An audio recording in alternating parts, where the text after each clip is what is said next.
ವೀಕ್ಷಕರೇ ನಮಸ್ಕಾರ. ನೀವು ನೋಡ್ತಿದ್ದೀರಾ ಗ್ಲೋರಿ ಟಿವಿ. ನಾನು ಆರತಿ ಬೆಳವಿಯೆ. ವೀಕ್ಷಕರೇ, ಕೋಗಿಲು ಅಕ್ರಮ ಒತ್ತುವರಿ ಜಟಾಪಟಿ ರಾಜಕಾರಣದಲ್ಲಿ ಮಾತಿನ ಸಮರವನ್ನೇ ಸೃಷ್ಟಿ ಮಾಡಿದೆ. ಮನೆ ಕೊಡ್ತೀವಿ ಎಂದಿರುವ ಸರ್ಕಾರದ ನಡೆಯನ್ನ ಪ್ರಶ್ನಿಸಿ ಬಿಜೆಪಿ ಸಮರ ಸಾರಿದೆ. ರಾಜ್ಯ ಸರ್ಕಾರದ ನಿರ್ಧಾರವೇ ಅಕ್ರಮ ಅಂತ ಆರೋಪ ಮಾಡ್ತಿದೆ. ಕೋಗಿಲು ಲೇಔಟ್ ತೆರವು ಪ್ರಕರಣ ದಿನಕ್ಕೊಂದು ತಿರುವನ್ನ ಪಡೆದುಕೊಳ್ತಾ ಇದ್ದು, ಇದರ ನಡುವೆ ಕಂದಾಯ ಇಲಾಖೆ ಸಂತ್ರಸ್ತರ ಪಟ್ಟಿಯನ್ನ ರೆಡಿ ಮಾಡಿದೆ. ಕೋಗಿಲು ಲೇಔಟ್ನಲ್ಲಿ ಮನೆ ಕಳೆದುಕೊಂಡ ಅರ್ಹ ಫಲಾನುಭವಿಗಳ ಸಂಪೂರ್ಣ ಮಾಹಿತಿ ಜಿಬಿಎ ಕೈ ಸೇರಿದೆ. ಕಂದಾಯ ಇಲಾಖೆ ಹಾಗೂ ಉತ್ತರ ನಗರ ಪಾಲಿಕೆ ಅಧಿಕಾರಿಗಳು ನಡೆಸಿದ ಸರ್ವೆಯ ಅಂತಿಮ ವರದಿ ಈಗ ಅಧಿಕಾರಿಗಳ ಟೇಬಲ್ ಮೇಲಿದೆ. ಹೊಸ ಫಕೀರ್ ಲೇಔಟ್ ಮತ್ತು ವಾಸಿಂ ಲೇಔಟ್ ನಿರಾಶ್ರಿತರ ಬಗ್ಗೆ ಮಾಹಿತಿಯನ್ನ ಕಲೆ ಹಾಕಲಾಗಿದ್ದು, ಕಂದಾಯ ಇಲಾಖೆ ಮತ್ತು ಉತ್ತರ ನಗರ ಪಾಲಿಕೆಯಿಂದ ವರದಿಯನ್ನ ಸಿದ್ಧಪಡಿಸಲಾಗಿದೆ. ಒಟ್ಟು 167 ಮನೆಗಳನ್ನು ಗುರುತಿಸಿ ಜಿಬಿಎಗೆ ವರದಿ ಸಲ್ಲಿಕೆ ಮಾಡಲಾಗಿದ್ದು, ಈ ಮಾಹಿತಿ ಅನುಸಾರ 167 ಮನೆಗಳ ತೆರವು ಹಿನ್ನೆಲೆ 188 ಕುಟುಂಬಗಳು ನಿರಾಶ್ರಿತವಾಗಿವೆ.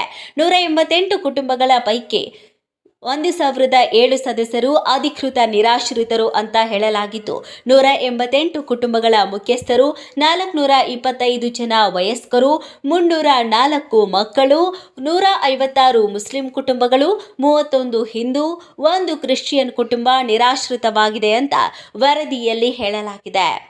ಇನ್ನು ಈ ಬಗ್ಗೆ ಜಿಬಿಎ ಮುಖ್ಯ ಆಯುಕ್ತ ಎಂ ಮಹೇಶ್ವರ ರಾವ್ ಮಾತನಾಡಿ, ಮತ್ತೊಂದು ಸುತ್ತಿನ ಪರಿಶೀಲನೆ ಬಳಿಕ ಸರ್ಕಾರಕ್ಕೆ ವರದಿ ಸಲ್ಲಿಕೆ ಮಾಡುವುದಾಗಿ ಹೇಳಿಕೆಯನ್ನ ನೀಡಿದ್ದಾರೆ. ಈ ಮಧ್ಯ ವಿಪಕ್ಷ ನಾಯಕ ಆರ್ ಅಶೋಕ್ ರಾಜೀವ್ ಗಾಂಧಿ ವಸತಿ ನಿಗಮದ ಕಚೇರಿಗೆ ಭೇಟಿ ನೀಡಿದ್ರು. ಕೆಜಿ ರಸ್ತೆಯ ಕಾವೇರಿ ಭವನದ ಕಚೇರಿಗೆ ಬಂದು ಎಂಡಿ ಪರಶುರಾಮ್ ಬಳಿ ಅವರು ಮಾಹಿತಿಯನ್ನ ಪಡೆದ್ರು. ಕೋಗಿಲು ಅಕ್ರಮವಾಸಿಗಳಿಗೆ ಯಾವ ಮಾನದಂಡವನ್ನ ಅನುಸರಿಸಲಾಗ್ತಿದೆ ಅಂತ ಪ್ರಶ್ನೆ ಮಾಡಿದ್ರು. ಬಳಿಕ ಮಾಧ್ಯಮಗಳ ಜೊತೆ ಮಾತನಾಡಿ, ಕಾನೂನು ಗಾಳಿಗೆ ತೂರಿದ್ರೆ ಹುಷಾರ್ ಅಂತ ಎಚ್ಚರಿಕೆ ನೀಡಿದ್ರು. ಆ ಬಳಿಕ ಮಾತನಾಡಿದ ರಾಜೀವ್ ಗಾಂಧಿ ವಸತಿ ನಿಗಮದ ಎಂಡಿ ಪರಶುರಾಮ್, ಸ್ಥಳೀಯ ಶಾಸಕ ಕೃಷ್ಣ ಬೈರೇಗೌಡ, ಕಳುಹಿಸಿಕೊಡುವ ಜನರಿಗೆ ಮಾತ್ರ ನಾವು ಮನೆ ಕೊಡೋಕೆ ಸಾಧ್ಯ ಅಂತ ಹೇಳಿಕೆಯನ್ನ ನೀಡಿದ್ದಾರೆ. ಮತ್ತೊಂದು ಕಡೆ ಕೋಗಿಲು ಲೇಔಟ್ಗೆ ಬಿಜೆಪಿ ಸತ್ಯಶೋಧನಾ ಸಮಿತಿ ಭೇಟಿಯನ್ನ ಕೊಟ್ಟಿತ್ತು. ಈ ವೇಳೆ ಕೆಲವರ ಆಧಾರ್ ಕಾರ್ಡ್ ಅನ್ನ ಪರಿಶೀಲನೆ ಮಾಡಿದ್ರು. ಆಗ ಮಹಿಳೆಯೊಬ್ಬರು ಡಿಜೆ ಹಳ್ಳಿ ವಿಳಾಸದ ಆಧಾರ್ ಕಾರ್ಡ್ ಅನ್ನ ತೋರಿಸ್ತಾರೆ. ಬಿಜೆಪಿ ನಿಯೋಗ ಮರುಪ್ರಶ್ನೆ ಕೇಳಿದ್ರೆ, ನಾವು ಇಲ್ಲಿ 5 ವರ್ಷದಿಂದ ಇದ್ದೀವಿ ಅಂತ ಇಲ್ಲಿನ ನಿವಾಸಿಗಳು ಅಂತ ಹೇಳುತ್ತಿದ್ದಾರೆ. ಇನ್ನು ಸಿಎಂ ಸಿದ್ದರಾಮಯ್ಯ ವಿರುದ್ಧ ಪ್ರಹ್ಲಾದ್ ಜೋಶಿ ವ್ಯಂಗ್ಯವನ್ನ ಆಡಿದ್ದಾರೆ. ಸಿಎಂ ಸಿದ್ದರಾಮಯ್ಯ ಮನೆಗೆ ಮಾರಿ ಅತಿಕ್ರಮಣಕಾರರಿಗೆ ಉಪಕಾರಿ. ಬೆಂಗಳೂರಿನಲ್ಲಿ ಬಾಂಗ್ಲಾ ಅಕ್ರಮ ನುಸುಳುಕೋರರು ಇದ್ದಾರೆ. ಎಸ್ಐಆರ್ಗೂ ವಿರೋಧ ಮಾಡೋದಕ್ಕೆ ಇದೇ ಕಾರಣ. ನಕಲಿ ಗುರುತಿನ ಚೀಟಿಗಳನ್ನು ಹೊಂದಿದ್ದಾರೆ. ನಾಳೆ ಕುಮಾರ ಕೃಪಾದಲ್ಲಿ ಟೆಂಟ್ ಹಾಕಿದ್ರೆ ಏನ್ ಮಾಡೋದು?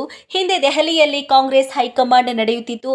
ಈಗ ಕಾಂಗ್ರೆಸ್ ಹೈಕಮಾಂಡ್ ಕೇರಳದಿಂದ ನಡೆಯುತ್ತಿದೆ. ಅಲ್ಲಿ ಹಲವು ವರ್ಷಗಳಿಂದ ಇದ್ರು ಎಂಬುದಕ್ಕೆ ದಾಖಲೆ ಇಲ್ಲ ಎಂದು ವಾಗ್ದಾಳಿ ಮಾಡಿದ್ದಾರೆ. ಮತ್ತೊಂದು ಕಡೆ ಎಲ್ಲರಿಗೂ ಒಂದೇ ನ್ಯಾಯ ಕೊಡಿ ಎಂದು ಎಸ್ಆರ್ ವಿಶ್ವನಾಥ್ ಕೂಡ ವಾಗ್ದಾಳಿಯನ್ನ ಮಾಡಿದ್ದಾರೆ.